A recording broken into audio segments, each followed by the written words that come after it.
The evolution of schools throughout history reflects the way times have changed, particularly with the needs of social, emotional, physical needs of our students, as well as the academic needs, and based on student performance. That's why the full-service community school model is becoming widely known throughout the United States. The original schools that America created on the prairie were centers of the community. Education in the U.S. has come a long way from the days of the one-room schoolhouse turned church and community center.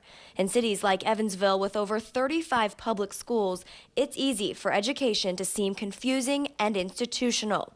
But with the help of the full-service community school initiative in the country, education may be reverting to some of its older roots. It's really about trying to re-engage families and community in the education of our children. In today's world, there's a lot of talk about accountability and testing and teacher evaluation, and we need to have accountability in our school systems, and we need teachers to perform at higher levels.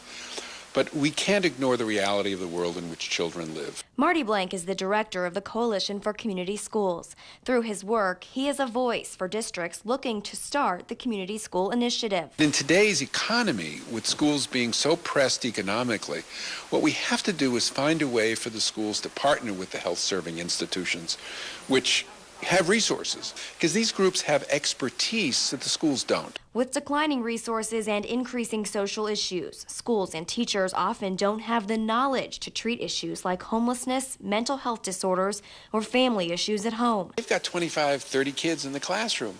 They're expected to meet their benchmark test scores. They can't do everything. They can't be policemen and social workers and mental health counselors. The community has those resources. We've got to figure out how to get it put together. EVSC has a handful of these full-service community schools, as do cities like Oakland, California, and Cincinnati, Ohio. In these schools, you'll find community health organizations, dental clinics, wellness programs, and adult education courses. And what's happening here in Evansville is that folks are getting it together and beginning to pull their resources together in a way that can get us the results we need for kids and families. Reporting for Education Matters, I'm Jennifer Cahill. And joining me now is EVSC's Associate Superintendent for Family, School, and Community Partnerships, Dr. Cathy Gray. Cathy, welcome. Thank you. We get to work closely every day on these very important issues. This is complex work. It is. When you start to look at all the needs of students, it's easy to talk about I-STEP scores, but talk about the other needs that children have and why schools have to play an important role in this work. Well, I think it's important that we address the needs of the whole child. And children come to school every day as whole people. They have social and emotional and health issues as well as academic needs. And so I think what Marty referred to in the previous clip, as a community we need to work together to address the needs of the whole child. And so really this strategy, as we refer to it, is about doing just that, bringing community partners to the table with school folks and figuring out how we address the issues that surround the child so the child can be successful. So why is this incumbent upon the schools to do this work? Well, I think the school is a partner in this. I don't think the school and also the children and the families, we're kind of the center of community. So we facilitate the conversations with community partners. We're not doing it all. Our community partners are also bringing resources to the table and their expertise to address the issues. So we're facilitating that process, and it makes sense for us to do that because we're where the kids are, we're where the families are, and we're at the center of community. I think that's an important piece, Right. That's where kids are at. And That's so right. we can bring resources into the schools, and then what we see is a growth from the school out to the community. Absolutely. And we're going to see some examples of that later today with the Glenwood and some other community initiatives. A couple years ago, Bob Jones, CEO of Old National Bank, at breakfast was talking about the need to engage families, and his question was, how can we help? A few months later, we had a building. That's right.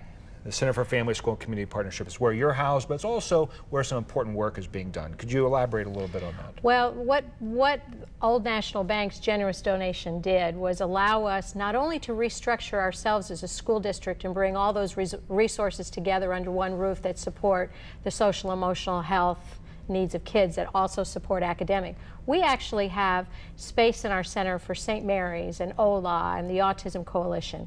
So we share that space. The concept is when we're all together under one roof, it facilitates better collaboration and conversations about how we get the work done. What are the challenges?